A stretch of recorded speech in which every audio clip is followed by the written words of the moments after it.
Hari ini, Edis TV berdiri bukan hanya sebagai saksi peresmian, tetapi sebagai bagian dari sebuah gerakan, membangun iman yang kokoh, cerdas, dan relevan bagi zaman ini. Inilah Rumah Apologet, rumah bagi iman yang berani berpikir. Oke, kita panggil aja langsung ya. Kata sambutan dari Edis TV. Ih, suaranya beda loh. Silakan. Boleh nyanyi kok, boleh. Tapi nggak ada yang namanya Irma ya, Bang? Irma dan Lina. Ya, Di sini dong, Bang. Sini, Bang. Bang, ngadep sini. shalom semuanya, selamat malam. Ya, terima kasih ya teman-teman sudah meluangkan waktunya nengok ke tempat kita bersama. Jadi tempat ini terbuka khususnya untuk kegiatan-kegiatan kekristenan. Jadi kalau teman-teman ada urusan-urusan kekristenan, silakan. Tempat ini kita pakai free dan gratis. Nah, teman-teman sekalian, di acara kali ini ya nggak banyak yang mau saya sampaikan. Intinya apa yang saya sebenarnya khawatirkan sebelumnya. Saya itu hanya mikir-mikir masalah tempat tinggal. Itu terus yang saya pikirkan selama di sini. Karena kayaknya kalau ngontrak-ngontrak terus kok mahal begitu kan. Akhirnya saya ceritakan sama para penonton saya, puji Tuhan antusiasnya sangat besar. Jadi setiap saya pergi ke suatu tempat ternyata di mana-mana pengikut Tuhan Yesus semua. Saya ke California, pengikut Tuhan Yesus banyak. Datang sama saya kasih berkat banyak. Inilah hasilnya.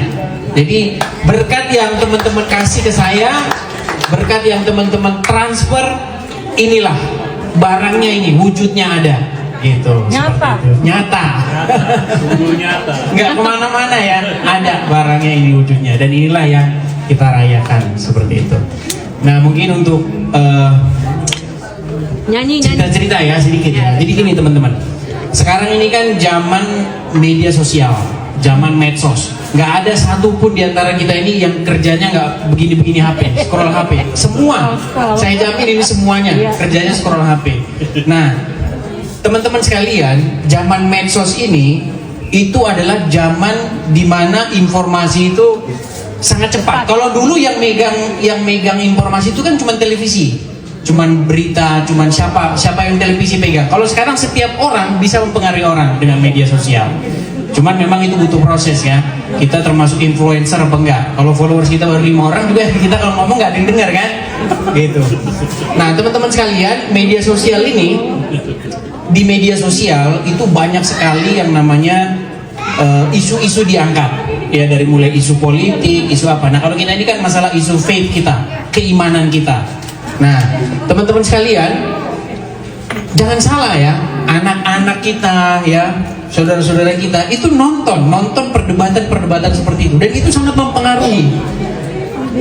Begitu banyaknya ya, dari tetangga sebelah itu mereka membuat sebuah podcast kah, atau mereka membuat semacam diskusi atau tanya jawab gitu lintas agama, dan banyak orang Kristen itu takut merespon mereka begitu. Kenapa takut? Karena ya tahu sendiri lah kan, kalau mereka ngomong kita kayaknya bebas-bebas aja ya, tapi kalau kita ngomongin mereka langsung tiba-tiba ditangkap, dipenjarakan dan lain sebagainya.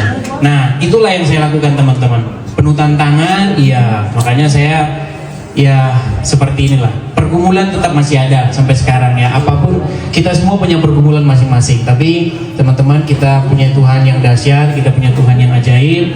Jadi bawalah semua pergumulan kita kepada kaki Tuhan. Niscaya teman-teman, pasti kita mendapat kekuatan yang baru seperti itu. Saya rasa itu saja teman-teman. Terima kasih. Selamat sore. Shalom.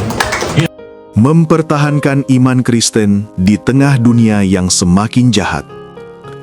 Saudara-saudari yang terkasih dalam Kristus, jika kita jujur melihat dunia hari ini, kita akan sepakat bahwa dunia tidak sedang baik-baik saja. Kekerasan dianggap biasa, kejujuran dianggap kuno, kesetiaan dianggap lemah, dan kebenaran seringkali dikalahkan oleh kepentingan. Media sosial penuh kebencian, hoaks, dan perpecahan. Nilai-nilai Alkitab dipertanyakan, bahkan diejek. Sebagai orang percaya, kita sering bertanya dalam hati, bagaimana caranya tetap setia kepada Kristus di tengah dunia yang semakin jahat? Apakah mungkin mempertahankan iman tanpa ikut hanyut? Firman Tuhan menjawab dengan tegas bahwa iman Kristen memang tidak mudah dipertahankan, tetapi sangat mungkin untuk dijaga jika kita hidup dekat dengan Tuhan. 1. Dunia yang jahat bukan hal baru. Rasul Paulus menulis dalam 2 Timotius 3 ayat 1. Ketahuilah bahwa pada hari-hari terakhir akan datang masa yang sukar. Paulus tidak berkata mungkin, tetapi akan. Dunia yang jahat bukan kejutan bagi Tuhan. Sejak kejatuhan manusia ke dalam dosa, dunia terus bergerak menjauh dari kehendak Allah. Yesus sendiri berkata, "Di dunia kamu menderita penganiayaan, tetapi kuatkanlah hatimu. Aku telah mengalahkan dunia." Yohanes 16 ayat 33. Artinya apa? Masalahnya bukan dunia yang gelap, tetapi bagaimana terang itu tetap menyala.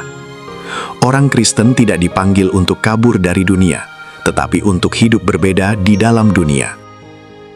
2. Tantangan nyata iman orang Kristen hari ini. Ada 3 tantangan besar yang sering menggoyahkan iman. A. Tekanan untuk menyerupai dunia. Roma 12 ayat 2 berkata, "Janganlah kamu menjadi serupa dengan dunia ini." Namun dunia berkata sebaliknya. Semua orang berbuat curang, masa kamu tidak? Semua orang hidup bebas, masa kamu kolot? Semua orang mencari untung, masa kamu masih bicara integritas? Pelan-pelan, tanpa sadar, iman bisa terkikis bukan karena diserang, tetapi karena dikompromikan. B. Penderitaan dan ketidakadilan. Banyak orang bertanya, kalau Tuhan baik, mengapa orang benar menderita? Ketika doa belum dijawab, ketika hidup terasa tidak adil, iman sering mulai goyah. Tapi ingat. 3. Kunci mempertahankan iman Kristen. A. Berakar dalam firman Tuhan. Mazmur 1 menggambarkan orang benar seperti pohon yang ditanam di tepi aliran air. Pohon yang berakar dalam, tidak roboh saat angin datang, tidak kering saat musim panas, tetap berbuah pada waktunya. Firman Tuhan bukan sekedar bacaan rohani, tetapi makanan iman. Tanpa firman, iman akan lemah. Dengan firman, iman dikuatkan.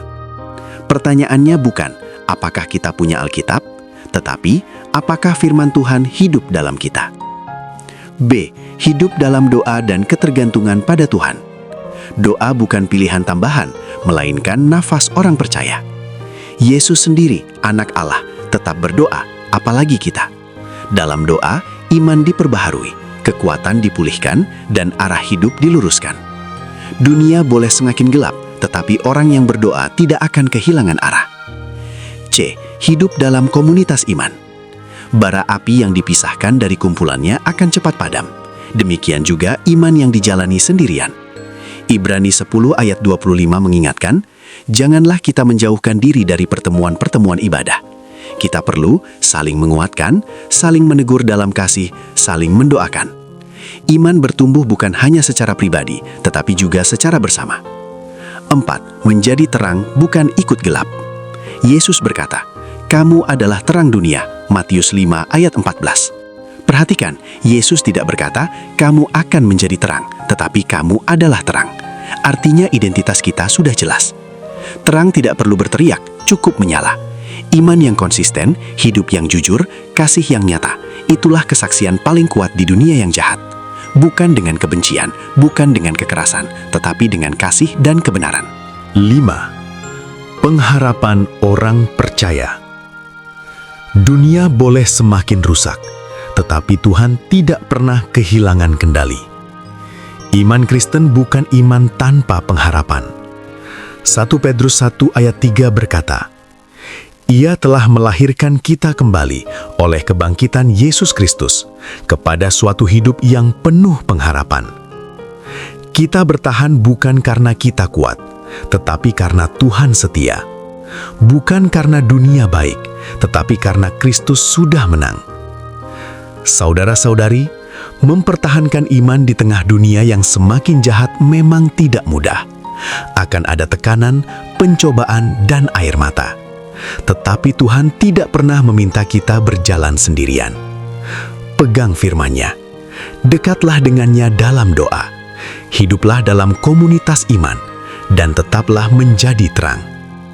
Kiranya ketika dunia melihat hidup kita, mereka tidak melihat kesempurnaan, tetapi melihat Kristus yang hidup di dalam kita. Amin.